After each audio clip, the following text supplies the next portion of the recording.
Are you interested in becoming a life coach, or are you already a certified life coach and you find yourself wondering, so is it okay for me to coach my friends? Or is this in some way a conflict of interest? Hi, I'm Mary Morrissey. I'm the author of 2 best-selling books, No Less Than Greatness and Building Your Field of Dreams, which became a PBS special. I'm also the founder of Life Mastery Institute, the premier training and certification center for heart-centered transformational life coaching. As a life coach, of course, your purpose is helping others create lives that they truly love living. In the process of doing this, you are too creating a life that you love living. It's normal that the people in your life, your friends, your family, start to notice your sense of aliveness that you're exuding. They start to notice the difference that you're making. And not all of them, but some of them may naturally want to ask you about the work that you're doing and whether or not they can work with you. But is it okay to coach your friends or your loved ones? Is it okay for them to actually hire you and pay you money for your services?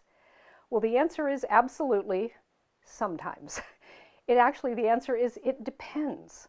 When you have a relationship with a mother, with a child, with a friend, a longtime friend, or a coworker, your first primary relationship is the relationship that you have with them.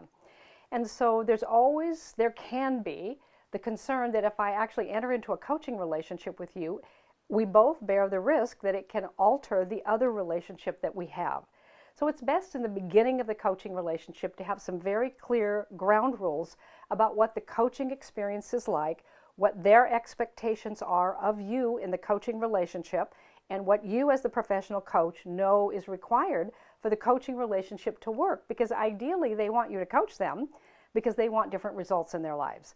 I have seen many successful coaches coach friends, family, coworkers in a highly successful way because they do a really good job of having ground rules ahead of time, expectations on the table. And let me give you an example of that.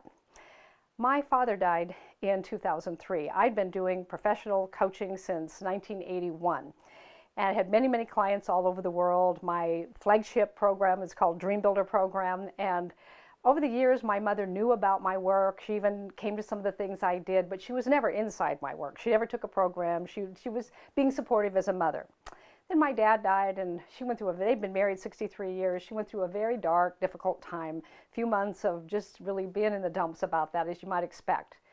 And then one day she called me, months after my dad died, and she said, I've been thinking, and if I'm still breathing, then maybe there is something I should do with my life that I'm not doing. I'm just feeling so down. And so I've been thinking about what I could do, and tell me about that Dream Builder program you do. And so I explained it as a coaching program. I explained it as a process of about 6 months we would spend together looking at things that she might be interested in. And I explained what the program would be like. And I said, this is a coaching relationship. And I described the ground rules of the people that I work with. And my mother enrolled. My mother was 85 years old at the time, and her life began to expand. It started with some just sort of minor interests that she had, and over time, a little tiny thought that maybe she could actually do some painting grew into her having objects that she'd painted in galleries all around the Northwest. She wrote a book, she started a nonprofit, and she lived 7 more years after that phone call. Those 7 years were the most creative years of my mother's life. Now, I'm very proud, of course, that I had the privilege of being the person who helped coach her out of a dark time and into some new beginnings for herself. She was the one who had to take those steps. But we were both very clear about her expectations and what it is I could and would bring in the coaching relationship. Our mother-daughter relationship grew during that time as well. So be clear with your friend, your coworker, your child, whoever it is that is asking you for coaching. Be clear with them about the nature of the client and coach relationship, that you're really here to support them in achieving their goals and their dreams, and not in perpetuating disempowering stories or excuses. Also be sure to take them through a proven system of transformation. You want to take them from where they are to where they really want to be, and only they can know where they really want to be. A proven transformational system like the one we give our coaches who become certified with us at Life Mastery Institute. One that's proven, reliable, repeatable to produce results. So have that kind of a system and then coach all the people who would ever ask you. If you've enjoyed this video, then please share it.